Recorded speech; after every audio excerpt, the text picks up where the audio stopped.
The mystery of the Insult heist in 1997, a group of thieves managed to pull off one of the most audacious heists in American history, and to this day, the crime remains unsolved. The story began with a meticulously planned robbery at the D.B. Cooper-style vault of the Banco Central in Fortaleza, Brazil. It was a hot summer day when the criminals entered the scene, disguised as workers for a construction project in the area. They had rented nearby properties to scout the bank's layout for months, studying security systems, guards' routines, and even the exact construction materials used. This wasn't a simple robbery, it was the result of years of planning. The criminals, who were well-armed and trained, breached the bank's outer walls and tunneled their way into the vault. But this wasn't just any vault. The Banco Central vault was one of the most secure in the country, but the criminals had taken the time to learn its weaknesses and had even secured fake IDs to pass undetected. On the night of the heist, they made their move. For 3 days, they dug through 78 meters, 256 feet of tunnel from a rented house across the street,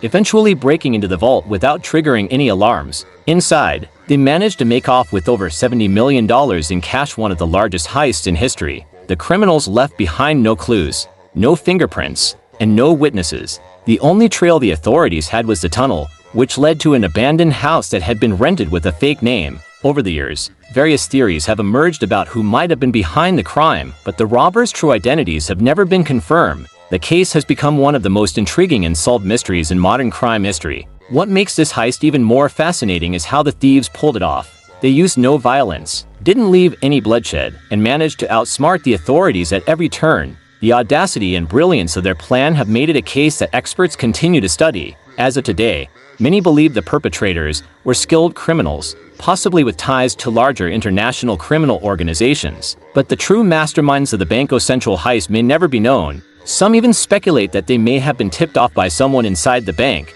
The loot, estimated at $70 million, was never recovered, and the bank never returned to the same level of security it once had.